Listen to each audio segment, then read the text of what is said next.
Vamos a hablar de las cosas que no se tocan y cómo es el camino de los datos en la nube pública. Por favor, Mauro y Fede, que nos van a hacer... Estamos. Te muestro. Bueno, buenas tardes a todos. Antes que nada, gracias por tomarse el ratito de venir a compartir este ratito conmigo y con Fede. Las cosas que no se tocan. Las cosas que no se tocan no hace referencia antes que empiecen a hacer analogías con ningún tema de rock pasado, sino hace referencia a un camino que nosotros transitamos en pos de estar hoy en día en la nube pública, con todo lo que eso representa para un banco tradicional como lo que es el Santander. Y vamos a estar hablando un poquito del desafío que fue todo lo que nos costó, porque la verdad que tanto a nuestro equipo como a todos los equipos que están involucrados nos costó mucho también. Y nos pareció una buena manera celebrarlo, pero sobre todo ver todas las piedras que nos cruzamos para poder aprender y para seguir transformándonos en el banco que queremos ser. Lo primero que se van a preguntar es esta pregunta: ¿quiénes son estos pibes? Me presento antes que nada, mi nombre es Mauro González, me va a estar acompañando Fede Urueña en esta charla y vamos rápido directamente con qué nos encontramos cuando nosotros llegamos al banco. Año 2019, el área de data prácticamente no es que no existía, sino que estaba dispersa en distintos equipos. Cada gerencia prácticamente tenía un equipo de data distinto y había equipos que eran de data, pero funcionaban como aplicativos, por así decirlo, entonces empezaban a cambiar el enfoque hacia lo que es datos, ¿no? Pero nosotros teníamos, cuando llegamos, un data lake que está todavía prendido, lo estamos por apagar, que es on-premise, un entorno cloudera, que tenía 3 proyectos: IFRS, Arda y Trancos. Básicamente, ¿con qué nos encontramos? El único que funcionaba dentro de todo un relojito era IFRS, Arda estaba sin terminar y Trancos era una aplicación real-time que tenía poco de decisiones en real-time, que es lo más valioso en este tipo de soluciones.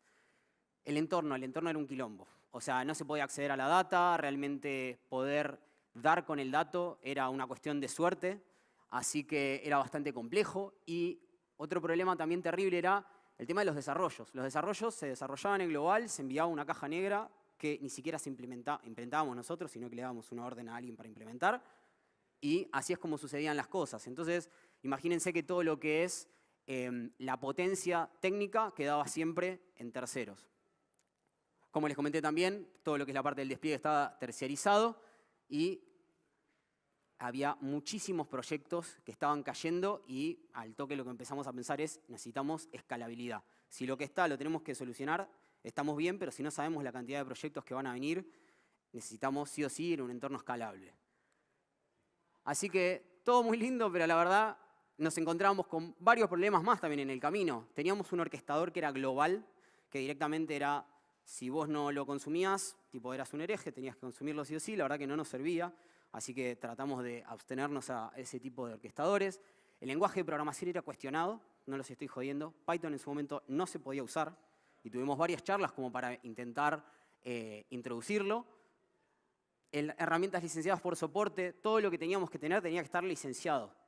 Imagínense herramientas de tipo Apache, íbamos a estar bastante complicados. Usuarios administrativos también era una locura. Imagínense lo que sería desarrollar y que cada librería que tengan que levantar tengan que pedir un permiso especial. Esto es en serio, no estoy jodiendo. Y lo más importante que nos tuvimos que llevar puesto es silos de datos. Silos de datos había, como les comenté, cada gerencia tenía su propio entorno de datos.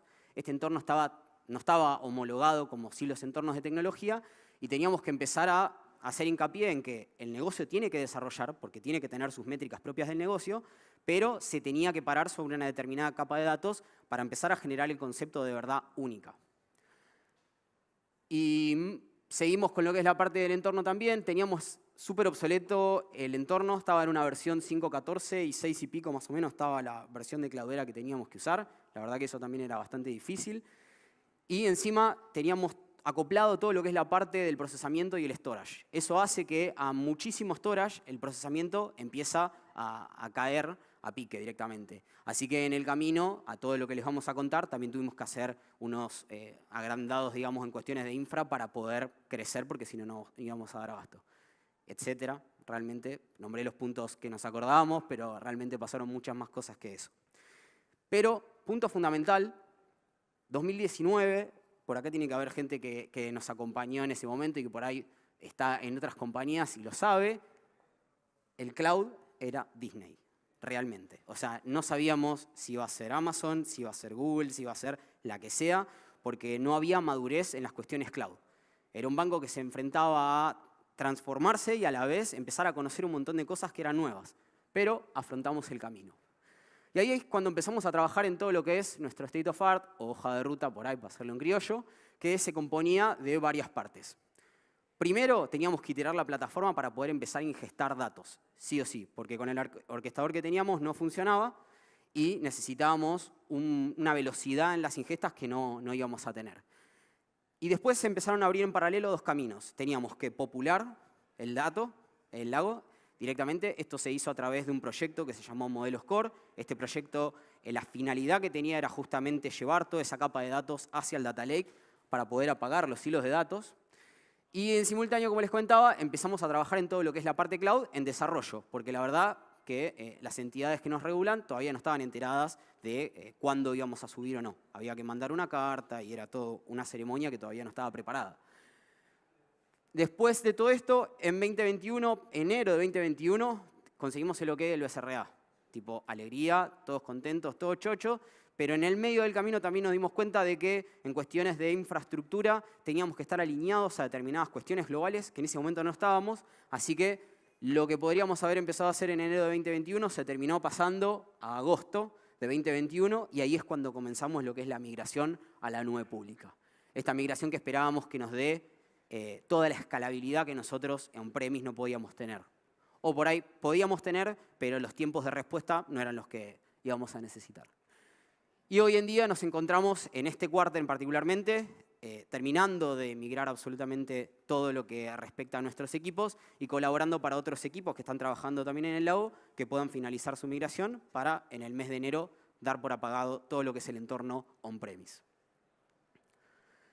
Primera iteración, ¿qué es lo que hicimos? Esto lo presentamos también en 2019. Básicamente una arquitectura lambda compuesta de la parte batch, la parte de real time. Nos concentramos mucho en homologar lo que son las capas staging, common y business, desde la más cruda hasta la parte de las métricas, y que esto se represente a través de las distintas herramientas de explotación. Tratamos también de homogenizarlas porque había muchísimas dando vuelta también en el banco.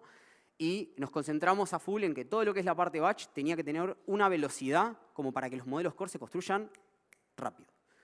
Y en lo que es la parte de streaming teníamos un proyecto que era el proyecto Trancos, que lo teníamos anteriormente, pero decidimos empezar a toquetearlo un poco hasta llegar a la arquitectura que está en la parte de abajo, trabajando con Kafka, Solar, Apache y Django.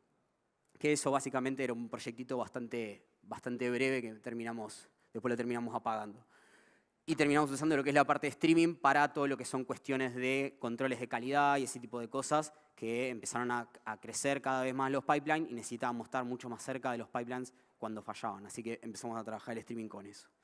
Así que hasta acá, un modelo Lambda tradicional, podríamos decir un ecosistema Hadoop, todo orquestado, por cierto, por Airflow, y varias de las aplicaciones que teníamos, no las de cambios de capa, pero sí otras aplicaciones estaban desarrolladas en Spark, tanto con Scala o con Python. Ahora, ¿qué es lo que terminamos construyendo para poder migrarlo a AWS? Una plataforma de Data as a Service. Data as a Service, ¿por qué? Porque se construyeron más de 50 dominios de datos distintos. Estos 50 dominios de datos permitieron de que arriba se paren otras aplicaciones que utilizan esos datos y que conserven lo que es la visión justamente de User Centricity, que es algo que nosotros queremos tratar de impregnar en todo el banco. No solamente eso, sino que también empezaron a aparecer determinadas cuestiones regulatorias que teníamos que afrontar, que nos pedían tanto entes reguladores como lo que es la casa matriz. Y ahí también nos tocó desarrollar 4 motores de cálculo, uno de mora, uno de capital económico, otro el mismo pero avanzado del anterior, y uno de rentabilidad sobre riesgo, que también se finalizó el año pasado. Así que esto es lo que terminamos construyendo en cuestiones de data, ¿no? Y ahora, ¿cómo es que terminamos después trabajando? Porque estos cálculos que nosotros teníamos y estos modelos tienen que ser utilizados. Nosotros sabíamos de que la primera capa de datos se iba a extender a justamente la profundidad que cada una de las gerencias le quería dar a través de sus pipelines, que eran lo que hacían en sus hilos de datos. Así que empezamos a trabajar con nuestro repositorio, pero terminamos entregando varios repositorios para que el resto se pueda subir a nuestras capas de datos y puedan hacer sus distintos pipelines, justamente cada uno con el dolor que les representaba a cada uno. Uno por ahí más cercano a lo que es la parte de rentabilidad, el otro más acercado a lo que es la parte crediticia, y hasta yendo a las cuestiones de infraestructura interna que nosotros tenemos con el equipo de CTO. Así es como terminamos trabajando, distintos repositorios que corren sobre la misma plataforma, pero todo muy lindo, pero no hay tecnología. O sea, hay toda orquestación, todo muy bello, pero no hay tecnología y acá todos los que están acá son tecnólogos. Así que vamos a profundizar un poco. ¿Cómo terminamos agarrando y migrando? Terminamos haciéndolo con una arquitectura Lambda también, que acepta tanto batch como streaming, pero digamos que es una arquitectura Lambda que no soporta ningún tipo de doping. Se encarga de ingestar a través justamente tanto batch como streaming. A veces nosotros vamos a buscar data, a veces la data llega a nosotros. Terminamos almacenando todo en S3 y terminamos metadatando todo lo que almacenamos en Hive. Y eso lo terminamos colectando a Glue, que es nuestro catálogo de datos, justamente utilizando el servicio de AWS, y nos permite visualizarlo a través de Presto, que es nuestro motor de ejecución distribuida. Todo esto sabíamos de que teníamos que trabajarlo con la seguridad necesaria que se requiere en un banco, así que terminamos inyectando la capa de seguridad de datos a través de Apache Ranger. Recuerden Apache, también las PPTs anteriores. Y lo terminamos entregando de la siguiente manera. No solamente que todo esto tiene una interfaz gráfica para poder saber qué datos existen, qué traza tienen esos datos, de dónde salen cada uno de nuestras tablas y también distintas cuestiones de gestión de la plataforma, sino también para solicitar algún acceso de data sensible y ese tipo de cuestiones. Todavía estamos iterando la interfaz gráfica de cara al data user final. Y después, algo súper importante, que es donde creemos que nos vamos a llevar el mayor provecho, esperemos, es en lo que es la parte de la competencia en procesamiento. Yo les comenté antes de que todo lo que era storage estaba acoplado a lo que es la parte de procesamiento y que justamente a medida que íbamos creciendo en cuestiones de storage nos iba complicando lo que es el procesamiento. Hoy en día eso está separado y no solamente eso, sino que todo lo que son nuestros pipelines corren en clústeres separados de lo que son las consultas de SQL. Son dos clústeres distintos, uno está con Presto y otro es un conjunto de servicios que corren de manera distribuida que se encargan de mirar S3.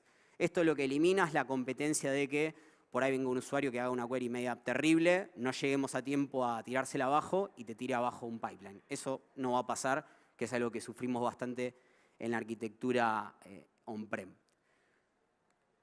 Y para darle un paso a Fede nos va a estar contando un poco sobre cómo es que nosotros terminamos llamando los servicios de AWS. Lo hacemos a través de microservicios que tienen determinada funcionalidad y nos permiten aprovecharlo de la siguiente manera.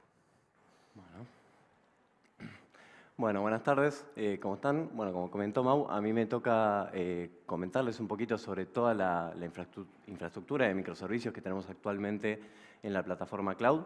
La idea un poco de esta sección de la charla es contarles, identificar los microservicios que tenemos, los roles que cumplen dentro de la plataforma y cómo interactúan tanto entre sí como con servicios externos, tanto AWS, Entonces, como mencionó Mau, tenemos un frontend donde hoy en día estamos exponiendo bastante información y bastantes servicios que ofrece la plataforma. De vuelta, como ya comentó, esto está en etapa, está iterándose y cada día se agregan más cosas nuevas. Detrás de lo que es el frontend existe un gateway que lo que hace, su principal función es, hacer un balanceo de carga y redirigir las peticiones que recibe la plataforma al microservicio correspondiente que lo tenga que procesar, ¿no?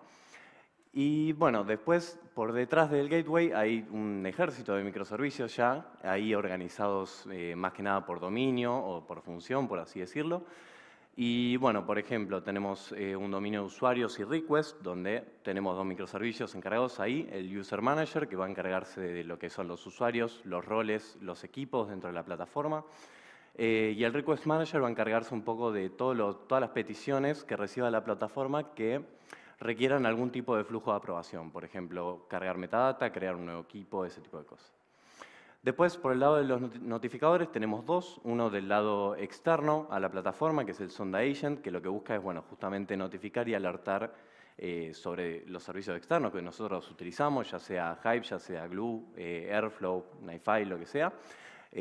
Nos alerta en ese sentido. Y después, del lado interno de la plataforma, tenemos el sonda Postman, que bueno, gestiona a su vez todo lo que es suscripciones, alertas y notificaciones de los procesos que ocurren dentro del lake, ¿no? En cuanto a lo que es entrada y salida de información del Data Lake, del lado del IN tenemos el microservicio por excelencia más importante de la plataforma, que es el Data Collector, que se ocupa de tanto gestionar las ingestas dentro del lake como también hacer las ejecuciones de los procesos de los cuales esas interfaces sean dependencia, ¿no? Después, del lado del out, tenemos el Data Delivery, que es un nuevo microservicio que vamos a estar lanzando, que funciona como herramienta de reporting, una manera de exportar información hacia afuera del lake. Después tenemos ahí metido en el medio el Sonda Metrics, que lo que busca es un poco explotar la información que van generando los distintos microservicios para generar a su vez otros servicios que puedan alimentar herramientas gráficas de visualización para ver un poco más claramente y con más facilidad qué está ocurriendo en el lake, qué está entrando y cómo se están ejecutando los procesos. Después, en cuanto a data mapping, bueno, como le dice el nombre, se encuentra el data catalog. Uy, me fui para... Disculpen. Ahí está. El Data Catalog, que va a gestionar todo lo que tenga que ver con base de datos, tablas, metadatado de las tablas, acceso a las tablas, suscripciones, etc. Y por último, detrás de todo esto, está el Sonda Sync, que tiene un rol también bastante fundamental en la plataforma y es sincronizar, justamente como dice el nombre, todos los eventos y cambios que se dan dentro de la plataforma con los servicios externos que nosotros utilizamos, como por ejemplo Apache Ranger, que vamos a ver, o servicios de Amazon, como puede ser Amazon Glue. Bueno, para comenzar a ver uno de los más importantes microservicios que ya tenemos, arranquemos con el Sonda Data Collector y cómo funciona esto de las ingestas dentro del lake. Ahí no se ve muy bien, pero créanme que es una pantalla en el frontend donde los ingenieros pueden ir a cargar información para crear lo que nosotros denominamos un clasificador, que no es más que un objeto que contiene toda la información necesaria, tanto para identificar una interfaz que nos llega, como también para procesarla correctamente, ¿no? Entonces, cuando viene un ingeniero y carga un clasificador, esto pasa por el gateway, obviamente, y llega al data collector, que lo termina persistiendo en plataforma, ¿no? Y después, como mencionó Mau antes, nosotros tenemos un almacenamiento en S3, donde tenemos un modelado dimensional por capas, y hay un punto de entrada en S3, que es el punto de entrada de la información, ¿no? De donde nos llegan las interfaces o a donde nosotros volcamos la data cuando la vamos a buscar afuera. Entonces, ¿qué tiene de especial ese data in que no se llega a leer ahí, que es el punto de entrada de información al S3?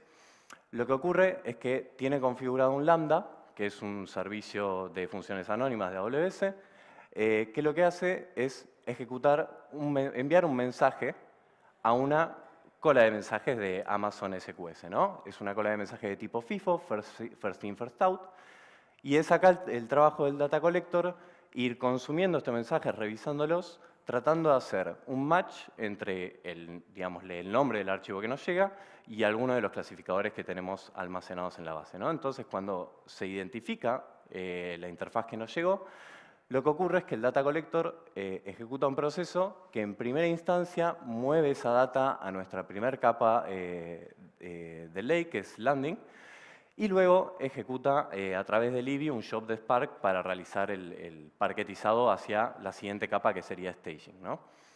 Entonces, ¿cómo gestiona el Data Collector esto? Porque no puede simplemente enviar el job y dejarlo ahí, sino que tiene que estar constantemente monitoreando si terminó o no, si falló, lo que sea.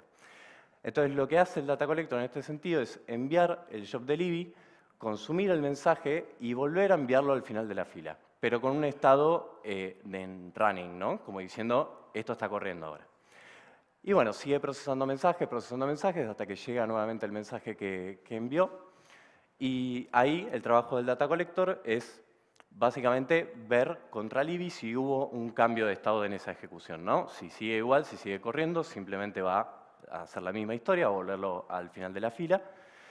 Y en el caso de que haya terminado, si falló, se hace un logueo correspondiente, pero si se procesa correctamente, ahí entra en juego la segunda función principal del Data Collector, que es la cuestión de los triggers, ¿no? Ahí vemos que cambió la pantallita. Algunos la reconocerán, es donde nosotros vamos y seteamos para un proceso todas las dependencias que deben correr para que ese proceso corra. Entonces, cuando termina de correr exitosamente una interfaz, el colector se encarga de revisar todos los procesos que tengan a ese clasificador como dependencia y evalúa las condiciones dadas para ver si lo puede ejecutar o no, ¿no? Si no lo puede ejecutar, simplemente almacena ese estado en un estado de espera, digámosle, hasta que lleguen las próximas dependencias. Y va a continuar así hasta que todas las condiciones se cumplan en algún momento. Y en ese caso, el data collector se encarga de ejecutar ese proceso correspondiente en Airflow, que bueno, a su vez podría usar tanto un HQL como un Spark para seguir alimentando las distintas capas del data lake, ¿no? Entonces, eso sería un poco el funcionamiento del data collector. Y acá se nos cuela uno más, que es el Sondametrics, que va a aprovechar toda esta información, va a aprovechar las corridas de los clasificadores, los DAGs que se ejecutaron, para generar nuevos servicios y que esos nuevos servicios puedan alimentar herramientas gráficas, como se ve ahí más o menos, que es un árbol de ejecución con un coloreado de tipo semáforo de esto corrió, esto no corrió, etc. Entonces, bueno, es un poquito el tema de las ingestas, ¿no? Después, otro muy importante es el Sonda Data Catalog. Acá se puede ver, o no se puede ver, una interfaz que tenemos para que los usuarios puedan ir a una base de datos, ver las tablas que están, analizar tabla por tabla si está activa o no, cuántas particiones tiene, si tiene la metadata cargada. Entonces, de eso se encarga de exponerlo el Data Catalog. Pero digamos, ¿cómo se entera el Data Catalog de todos los cambios que están ocurriendo constantemente en el Metastore de Hive?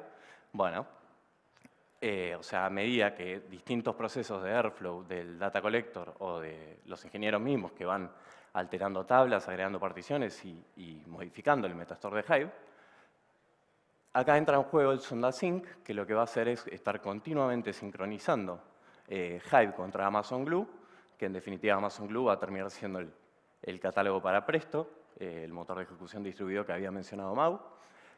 Y a su vez, obviamente, tiene que esto sincronizarlo con el Mongo, con el backend de la plataforma, ¿no? Para que el Data Catalog pueda exponerlo. Después, otra de las funciones es la carga de metadata de las tablas. Ahí se puede ver un formulario que contiene, por ejemplo, todas las columnas de una tabla, todos los tipos de datos, la descripción y, bueno, también si necesita algún tipo de enmascaramiento o ofuscamiento, en el caso de que sea un tipo de dato sensible. Y en ese caso también el SondaSync entra en juego porque también, como mencionó Mau, el SondaSync es el encargado de actualizar estos cambios contra Ranger, ¿no? Para que se terminen aplicando las políticas necesarias. Y bueno, por último, esto de cargar metadata, los que lo hicieron alguna vez saben que no es tan instantáneo, esto requiere un flujo de aprobación, así que esto también, un flujo de aprobación de varios equipos, de más de un equipo. Entonces, acá también entra en juego el Request Manager haciendo las suyas, ¿no? Y bueno, otro de los microservicios que vamos a ver es el Sonda Users, que bueno, como mencionamos, se maneja todo lo que son roles y equipos. Ahí en la pantalla es una interfaz que tenemos nosotros como administradores para modificar los roles de todos los usuarios en función del perfil que tienen. Y bueno, cuando un usuario se loguea por primera vez en la plataforma, el gateway es el que se encarga de hacer una autentificación contra Active Directory y setear ese usuario en la plataforma con el rol básico de Data User, ¿no? Y después, a través de esta interfaz, nosotros podemos modificar esos roles acorde sea el usuario, ¿no? Y bueno, de vuelta siempre apareciendo el SondaSync acá con el tema de los roles, que va obviamente de vuelta a sincronizar contra Ranger, y esto a su vez, bueno, va a terminar impactando sobre Presto y sobre Hive. Bueno, y también acá el tema de los equipos también requiere un flujo de aprobación, así que también acá está colado un poco el Request Manager. Bueno, terminando un poco con lo que son los microservicios de la plataforma y retomando un poco la línea de tiempo que venía llevando Mau, nosotros veníamos en una posición donde ya teníamos las tribus de Santec creadas, ya a mediados del 2021 ya habíamos finalizado con la migración core y ya nos veníamos atrasados con el inicio de la migración de AWS. También veníamos con tareas de apagado de silos, pero este retraso que tuvimos nos puso en una situación un poco particular en la que nos vimos obligados a dejar muchas iniciativas de negocio sin priorizar, ¿no? O sea, como que nos tornamos de alguna manera un cuello de botella y nuestra capacidad de ingesta como se estaba viendo afectada, ¿no? Entonces, una manera de atacar esto que proponemos y que pensamos es la siguiente, ¿no? Armar un sistema descentralizado de ingestas, ¿no? Robando un poquito del paradigma del data mesh, quien lo conozca sabrá cómo es la arquitectura, que el paradigma de descentralización es muy bueno, pero siempre la arquitectura de data mesh conlleva algunos impactos organizacionales muy fuertes que resulta que sea muy difícil adaptarse. Entonces, nuestro punto medio, nuestra propuesta, nuestra idea, es un nuevo microservicio, ¿no? Que se vendría a llamar Sonda Data Publisher. Y este microservicio lo que debería permitir es que los usuarios mismos, los dueños de los aplicativos, puedan por sí mismos setear ellos las ingestas automáticamente dentro del lake, ¿no? Sin intervención de un data engineer, por ejemplo. Entonces, a primera vista eso suena un poco peligroso, ¿no? Le vamos a dar acceso libre a los usuarios, no vamos a tener control, o sea, va a ser un peligro. Entonces, ¿cómo podemos solucionar eso, ¿no? La idea es que nosotros podamos hacer que los usuarios firmen un contrato con la plataforma, ¿no? Un contrato muy análogo a lo que es un contrato legal, ¿no? En el que vos tenés información de los firmantes, tenés condiciones que tenés que cumplir y hay repercusiones si no se cumplen. Así que, o va por ahí, no soy abogado yo, pero va por ahí la cosa. Entonces, ¿qué información debería tener este contrato? Bueno, un montón de información. Un montón de información del aplicativo, de la interfaz, de la metadata, de opciones de ingesta, etcétera, etcétera, etcétera. Sumado a un código de programa para identificarlo y poder hacer un seguimiento. Bueno, también la frecuencia de llegada de esa interfaz, cuándo va a comenzar a llegar. O sea, se requiere toda la información necesaria, no solo para setear, para dejar lista esa ingesta automática, sino también para poder hacer un monitoreo continuo, ¿no? de esta ingesta. Entonces, la idea es que los distintos usuarios puedan entrar a la plataforma, firmar sus contratos, y esto debería terminar impactando en lo que es el Data Publisher, ¿no? Y el Data Publisher lo que debería hacer en primera instancia es, bueno, validar el contrato, ¿no? Validar tanto en el momento de creación del contrato como continuamente a lo largo de la ingesta, debería estar validando que los términos de este contrato se estén cumpliendo, ¿no? Entonces, en el caso de que todo salga bien y todo salga bello, el Data Publisher debería utilizar los servicios que ya tenemos en nuestra infraestructura cloud para, de vuelta, sentar la base para que esta ingesta se dé de manera automática y también para hacer un monitoreo continuo, ¿no? Ahora, este es en el caso de que salga todo bien y en el caso de que salga todo no también, la idea del ticket de tener un código asociado a cada ingesta es que nosotros simplemente podemos levantar un ticket con una advertencia describiendo cómo se infringió el contrato, qué problema hay, y con eso se puede hacer un seguimiento tanto del lado del usuario como del lado de ingeniería como para atacar el problema e intentar que la ingesta se dé correctamente. Así que bueno, eso es un poco lo que tenemos hoy y bueno, lo que teníamos en vista para el futuro. Así que bueno, ahora los dejo con Mau para que cierre un poco la charla y bueno, gracias por escuchar. Bueno, por último, importante, este proyecto no solamente nos involucró a nosotros, involucró a los equipos de seguridad, involucró a todo lo que es el equipo de CTO, también lo que es la ingesta de los datos, incluyó a 3 gerencias, con lo difícil que es que 3 gerencias, 4 prácticamente gerencias, trabajen para un proyecto así. Así que no queríamos dejar de agradecerles no solamente a ustedes, sino también a todas esas personas que nos dieron una mano, que creyeron en que el proyecto era viable y que hoy en día podemos decir de que todo lo que es la parte de data está finalmente en nube pública, gracias a todos ellos. Así que bueno, gracias. Te lo dejamos ahí.